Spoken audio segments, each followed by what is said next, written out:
Hello friends. आज हम लोग जो है पंचायती राज व्यवस्था के बारे में पढ़ेंगे। किसके बारे में पढ़ेंगे? तो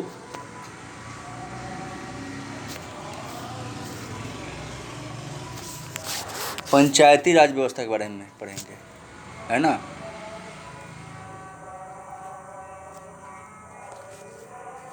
पंचायती राज एवं नगरपालिका,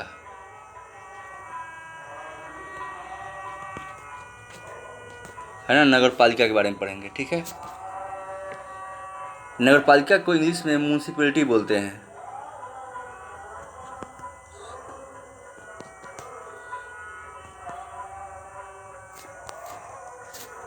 है ना। अच्छा, पंचायती राज जो है यानी पंचायत कहाँ होते हैं? तो गांव में होंगे। ये कहाँ होंगे पंचायती राज? तो ये गांव में होंगे, ग्रामीण क्षेत्र में होंगे, ठीक है। और ये म्यूनसिपैलिटी या नगर निगम कहाँ होंगे? तो शहर में होंगे, है ना, ठीक है। तो पंचायती राज अगर पूछे किस सूची में है, तो पंचायती राज जो है ये राज्य सूची में है ना। राज्य सूची में देखिए, संविधान में 3 लिस्ट होते हैं, है ना। Central list, state list and concrete list, उसी को हिंदी में बोलते हैं राज्य सूची। एक सेंट्रल लिस्ट हो गया, स्टेट लिस्ट हो गया, कंक्रीट लिस्ट, ये भी सी से होता है। तो इसको बोलते हैं सेंट्रल को संघ सूची, राज्य सूची, और इसको बोलते हैं समवर्ती सूची, है ना। समवर्ती सूची बोलते हैं इसको। तो 3 लिस्ट होते हैं हमारे संविधान में। तो पंचायती राज के किस विषय में है? तो राज्य सूची में। संविधान के 73वें संशोधन, इसे अमेंडमेंट बोलते हैं, इसे संशोधन ऐसे लिखा गया, संशोधन, ठीक है ना। इसमें पंचायतों को निर्दिष्ट दिए जाने की वाले कार्य किस सूची में वर्णित है? तो 11वीं सूची में, है ना। 11वीं सूची में यानी 11 सूची में यानी लिस्ट में पंचायती राज की व्यवस्था रहती है। जब 73 अमेंडमेंट हुआ तब। और पंचायत कराने के लिए कौन जिम्मेवार है? पंचायत में चुनाव इलेक्शन कराने के लिए कौन जिम्मेवार है? तो राज्य सरकार। राज्य सरकार जिम्मेवार है पंचायतों में चुनाव के लिए। ये नहीं लिखिए, बोल सकते हैं कि इलेक्शन कमीशन, नहीं। भारतीय संविधान में 11वीं सूची में पंचायतों के लिए कुल कितने विषय हैं? तो पंचायत के लिए जो है, पंचायत के लिए 29 सब्जेक्ट है या विषय है ना। विषय या सब्जेक्ट जो है, ठीक है। 29 कितना? तो 29 है ये, ठीक है ना, 29। अब पंचायती राज को 73वें संशोधन जो हुआ, यानी 73rd संशोधन में अमेंडमेंट से बोलते हैं, अमेंडमेंट या रिफॉर्म। पंचायती राज संस्थाओं में को संवैधानिक स्तर, यानी जब 73वें संविधान संशोधन हुआ तो संविधान को संवैधानिक स्तर, इसको बोलते हैं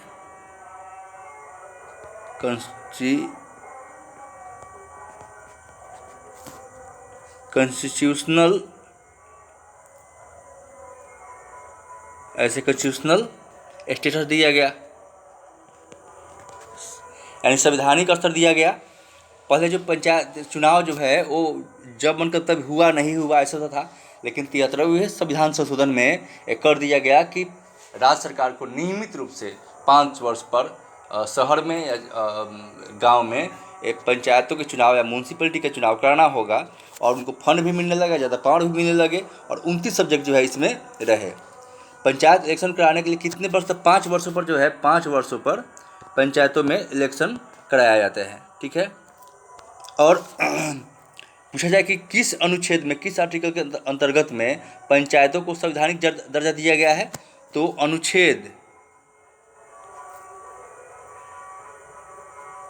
अनुच्छेद ऐसा लिखाएगा, है ना, अनुच्छेद या आर्टिकल, है ना, कितने में दिया गया है, तो 243 के अंतर्गत संवैधानिक दर्जा दिया गया है, यानी कॉन्स्टिट्यूशनल स्टेटस दिया गया है। ओके।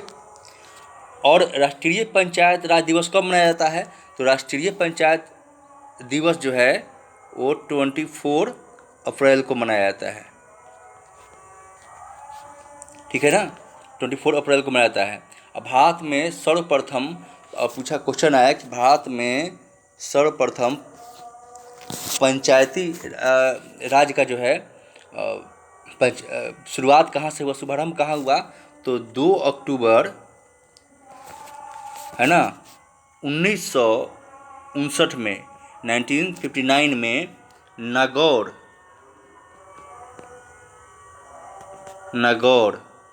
तो नागौर को कहाँ है, तो नागौर जो है राजस्थान में है।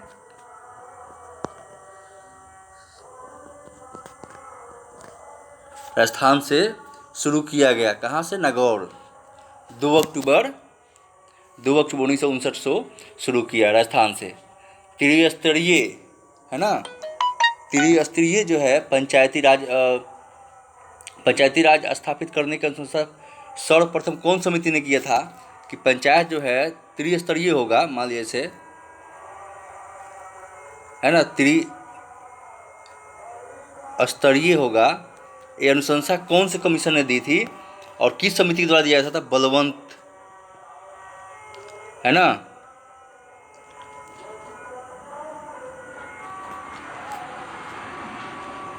बलवंत राय मेहता समिति द्वारा जो है त्रिस्तरीय पंचायती राज होगा, तो 21 समिति द्वारा दिया गया, समिति पूछे तो बलवंत राय मेहता के द्वारा दिया गया था, ठीक है। अब अशोक मेहता ने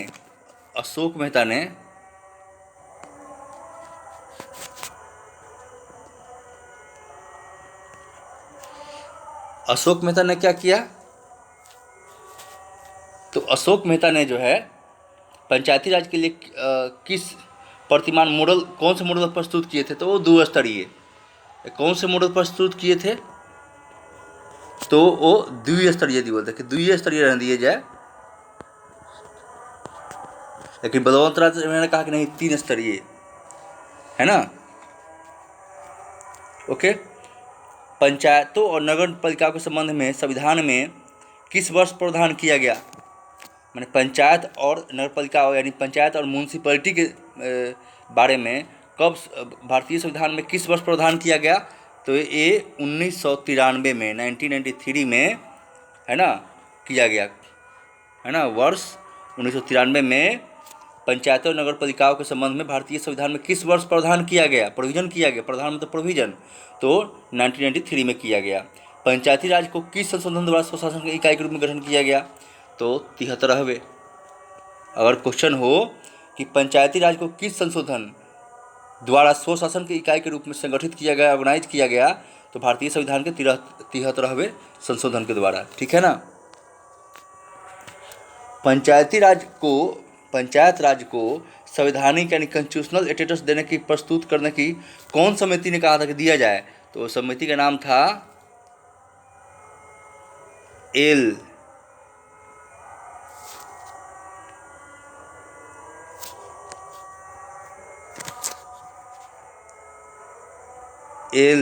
एम सिंघवी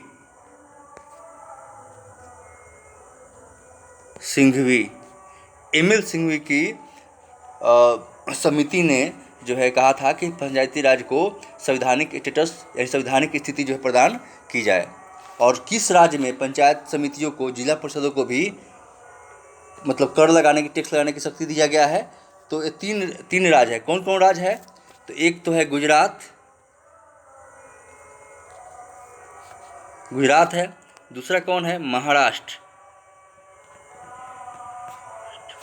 तीसरा कौन है, राजस्थान,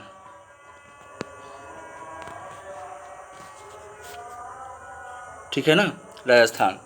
यानी किन की पूछा जाए, किन राज्यों में पंचायत समिति और जिला परिषद को भी करारोपण की शक्ति यानी टैक्स लगाने की शक्ति दी गई है?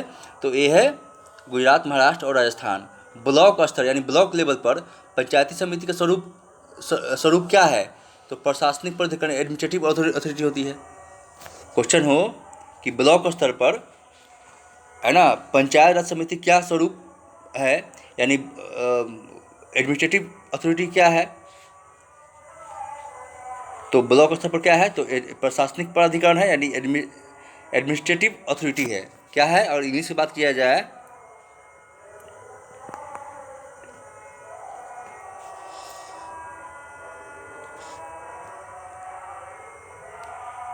एडमिनिस्ट्रेटिव अथॉरिटी है ना, अथॉरिटी यानी प्रशासनिक प्राधिकरण का स्टेटस स्वरूप है इसका। ठीक है।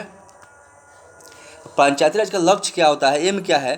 तो ग्रामवासियों का शक्ति केंद्रीकरण करना तथा लोगों को विकास मूलक प्रशासन में भागीदारी, यानी लोग जो विकास का मॉडल है उसमें पार्टिसिपेट कर सके, भागीदारी और डिसीजन लेने के भी उनको क्या हो सो प्रैक्टिस हो जाए, या लोकतंत्र की विकेंद्रीकरण या डेमोक्रेटिक डिसेंट्रलाइजेशन बोलते हैं, क्या बोलेंगे, विकेंद्रीकरण है ना, या फिर डेमोक्रेटिक डिसेंट्रलाइजेशन को प्रोत्साहित करता है।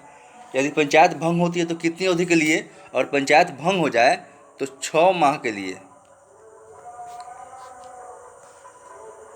चुनाव 6 माह के भीतर चुनाव कराना या निर्वाचन कराना या इलेक्शन कराना है ना, इलेक्शन कराना जो है अनिवार्य है। और पंचायत में कौन कौन से वर्ग के लिए रिजर्वेशन है, आरक्षण है? तो वो है महिलाएं है ना, महिलाएं, और 50% बिहार में हो गया है। अनुसूचित जाति,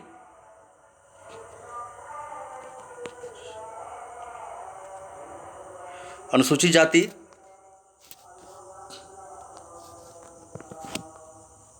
है ना,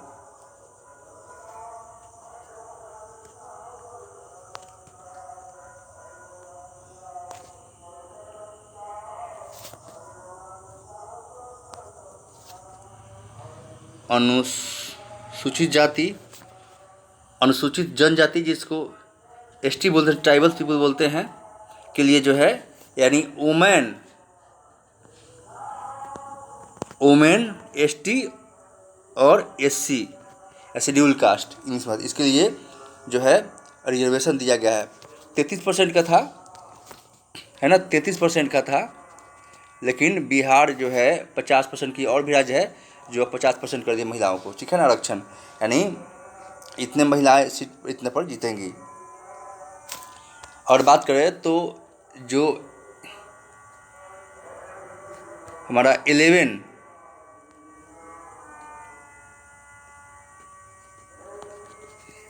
शेड्यूल जो है,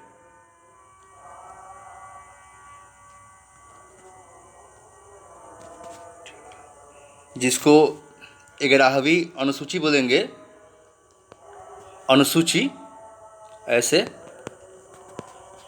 अनुसूची, इसमें क्या है? तो इसमें जो है पंचायतों को शक्ति एवं उत्तरदायित्व तो दिया, निर्धारण किया गया है, रिस्पॉन्सिबिलिटी है ना, और पावर दिया गया है। और इस सूची में कितने हैं? तो 29 सब्जेक्ट है, यानी विषय। ठीक है ना। और ये 73वें संविधान संशोधन अधिनियम कब? तो 1992 यानी 92 में जोड़ा गया। ठीक है ना। 11 यानी 11वें अनुसूची में, अनुच्छेद में किया गया है। ठीक है ना। क्या है? तो इसमें पंचायतों को शक्ति या उत्तरदायित्व निर्धारण किया गया है। और इस सूची में 29 विषय है, और इस अनुसूची को 73वें 73 संविधान संशोधन में, अमेंडमेंट में, कॉन्स्टिट्यूशन अमेंडमेंट में दिया गया, और इस कब 1992 में जोड़ा गया। ओके। अब है 12th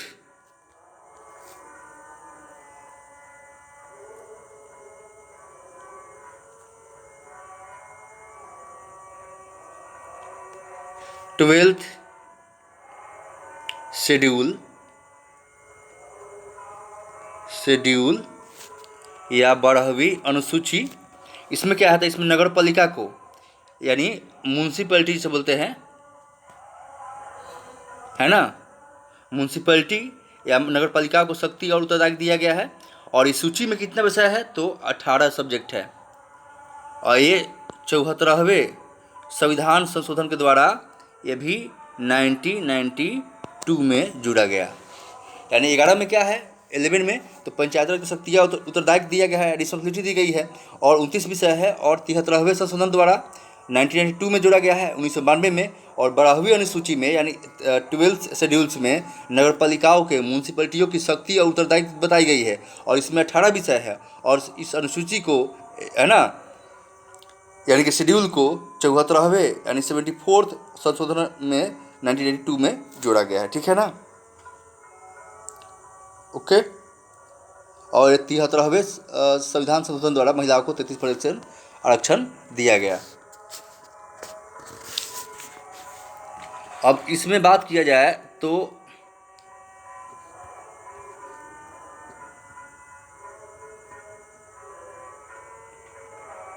अनुच्छेद 243 6,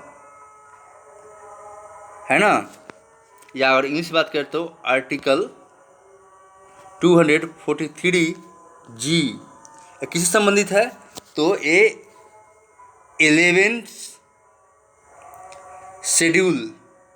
शेड्यूल में है ना, 243 243 जी में इसका जो है वर्णन किया गया। ठीक है ना। अगर हम बात करें 12वीं अनुच्छेद में, तो इसमें क्या है, तो ये अनुच्छेद 243 बी, और बी ब होगा, है ना, या आर्टिकल 243 डब्लू, इसमें ए कौन है, तो 12वीं अनुसूची में है। इसमें नगर पालिकाओं के बारे में बात किया गया है, यानी म्यूनसिपैलिटी के बारे में बात किया जाए। अब थोड़ा बात कर लेते हैं कौन कौन देखिए ये जो हम बात अभी करेंगे हम लोग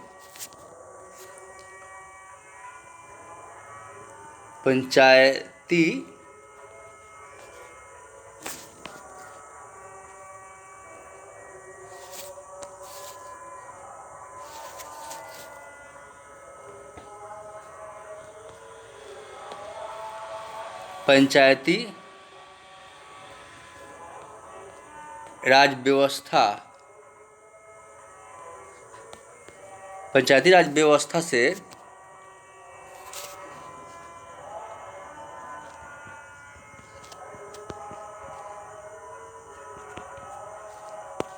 संबंधित समितियां एग्जाम में आते हैं, तो इसको ध्यान से देखिए कौन कौन समिति है। तो चलिए पंचायती राज व्यवस्था से जुड़े समिति कौन कौन है, तो पहले हम बात कर लेते हैं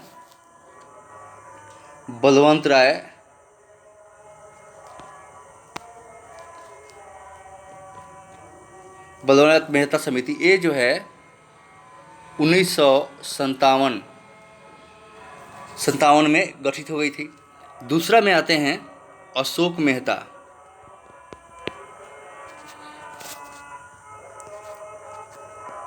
समिति। एक कब गठन हुआ, तो 1977 में। ठीक है। थर्ड में नंबर है वो है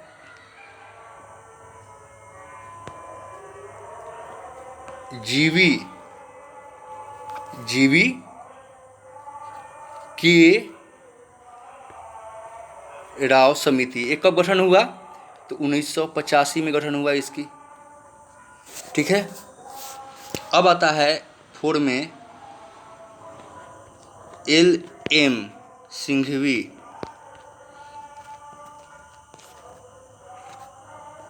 एल सिंघवी समिति एक कब गठन हुआ, तो ये 1986 में इसे गठन हुआ। एक समिति है पंचायती राज्यों में जो है सुधार करने के लिए बनाया गया था वो। ठीक है ना। और दूसरा है संथानम समिति। इसकी स्थापना गठन कब हुआ? तो 62 में, 1962 में। और छठा है सादिक अली समिति, 1964 में गठन हुआ। ठीक है, ये 6 समितियाँ जो पंचायती राज व्यवस्था में सुधार के लिए, रिफॉर्म के लिए ये किया गया था गठन। ठीक है, पंचायती राज व्यवस्था क्या है? तो ये गांव में जो है पंचायती राज कहाँ होता है? तो गांव में, एक गांव में पंचायती राज, विलेज में। और म्यूनसिपैलिटी कहाँ होगी?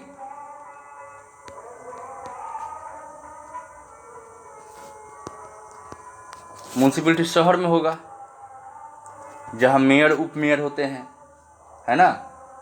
और गांव में मुखिया पंचायत से होते हैं, गांव में और शहर में, यानी रूरल एरिया में पंचायत और अर्बन एरिया में जो है म्यूनसिपैलिटी या नगर पालिका होते हैं। ठीक है, पंचायती राज व्यवस्था इसलिए किया गया ताकि जो स्थानीय लोग हैं अपने स्थानीय क्षेत्रों में जो प्रॉब्लम है खुद से उसको इम्प्रूव कर सके, डेवलप कर सके, विकास कर सके। लोगों को लोकतांत्रिक व्यवस्था में डिसीजन लेने का, लोकतांत्रिक व्यवस्था कैसे चलती है इसका उनको क्या मिल जाए,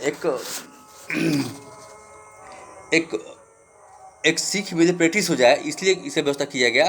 पहले फंड नहीं था, जब शुरू में इसे नागौर से जब शुरू हुआ था, नागौर 2 अक्टूबर यानी गांधी जयंती जिस समय होता है 1959 में नागौर स्थान शुरू किया। तब उतना पावर ना था, पैसा था ना, फंड था, क्या डेवलप करते। लेकिन जब 92 में 93 में ये सब हुआ, रिफॉर्म हुआ, है ना, जब संवैधानिक दर्जा इनको जब ML सिंघवी की समिति द्वारा दिया गया, प्रस्तुत किया गया, तो 92 में जब दिया गया तो फंड भी दिया जाने लगा और काफ़ी पावर भी दिया गया उनको, है ना। प्रमुख हो गए ब्लॉक में, जिला परिषद जिला स्तर पर हो गए, है ना। और मुखिया हो गए पंचायत, मुखिया तो करोड़ रुपए खर्चा, लाख रुपए खर्चा करते हैं। पार्षद हो, समिति हो, पूरा लूट, चुनाव में जो है वो खर्चा करते हैं इतना, और उसी कहाँ से वसूलते हैं लोग? जात धर्म पर वोट देते हैं और फिर वो 2 नंबर पैसा कमाकर, घूस लेकर, बर्बाद कर अपने ही लोगों को, गांव को, समाज को वो लूटते हैं मुखिया और पंचायत समिति जो भी हैं। कुछ ही लोग ईमानदार होते हैं ना, बाकी लोग तो वैसे ही होते हैं। तो वो लोग भी पैसा पर वोट देंगे तो क्या करेगा? ठीक है ना। तो पंचायत राज व्यवस्था जो है और बात करें तो यही आपको बता, जितना इसमें हमने अब बताया। अभी कुछ तो छूट रहा है लेकिन बाद में फिर कभी बताएंगे। आरक्षण को बता दिए। तो ये तो मिलते हैं नेक्स्ट क्लास में। तब तक के लिए धन्यवाद, थैंक यू देखने के लिए। आती है रात ओढ़े हुए दर्द का कफन, आती है रात ओढ़े हुए दर्द का कफन, जालिम